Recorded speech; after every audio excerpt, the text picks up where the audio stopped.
चलिए नजर डालते हैं आज की कुछ खास खबरों पर।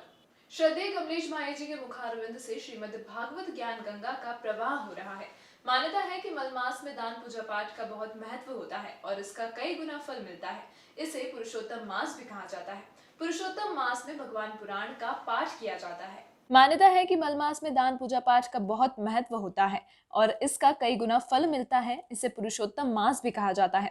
पुरुषोत्तम मास में भगवान पुराण का पाठ किया जाता है। इसी श्रृंखला में भगवान श्री कृष्ण की शिक्षण स्थली उज्जैन में स्थित अंबर कॉलोनी चौराहे पर श्रीमद् भागवत सप्ताह का आयोजन चंदेल परिवार के सानिध्य में आयोजित किया गया है, जहां प्रतिदिन श्रद्धेय भी कमलेश भाई जी के मुखारविंद से भागवत ज्ञान गंगा प्रवाहित हो रही है, जिसका श्रवण करके अपने निजी जीवन को कर्तार्थ करने के लिए श्रद्धालु सादर आमंत्रित हैं।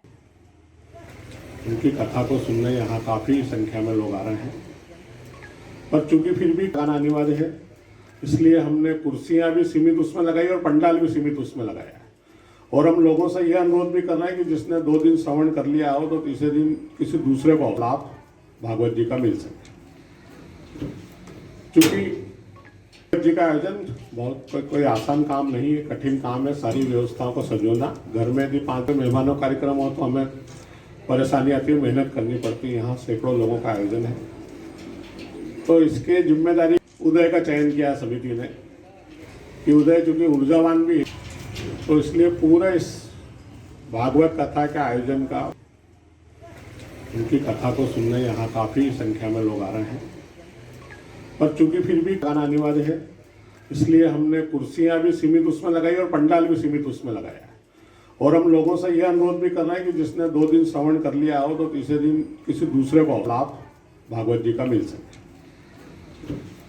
चूँकि जी का आयोजन बहुत कोई आसान काम नहीं है, कठिन काम है। सारी व्यवस्थाओं को संजोना, घर में यदि 5 मेहमानों कार्यक्रम हो तो हमें परेशानी आती है, मेहनत करनी पड़ती है। यहाँ सैकड़ों लोगों का आयोजन है, तो इसके जिम्मेदारी उदय का चयन किया समिति ने कि उदय चूँकि ऊर्जावान भी है, तो इसलिए पूरा इस भागवत कथा के आयोजन का, गीता का आयोजन किया गया है। क्या उद्देश्य इसका, किस तरीके से लोगों का रुझान क्या आ रहा है? वर्तमान में पूरा विश्व कोरोना महामारी से जूझ रहा है। हमारे क्षेत्र की माता बहनों का, बुजुर्गों का, वरिष्ठों का, मार्गदर्शकों का पिछले लंबे समय से आदेश था कि क्षेत्र में कोई धार्मिक आयोजन होना चाहिए, किंतु मार्च, जैसा कि आप सबको विदित है कि कोरोना से पूरा देश लॉकडाउन में चला गया था। उसके बाद हमने ये निर्णय करा कि कोरोना की गाइडलाइन का पालन करते हुए, निर्देशों का पालन करते हुए श्रीमद् भागवत कथा का आयोजन किया जाएगा। परम पूज्य कमलेश भाई जी द्वारा इस कथा का आयोजन किया जा रहा है। 21 दिसंबर से 27 दिसंबर तक ये कथा प्रतिदिन दोपहर 2 बजे से शाम 5 बजे तक आयोजित की जा रही है।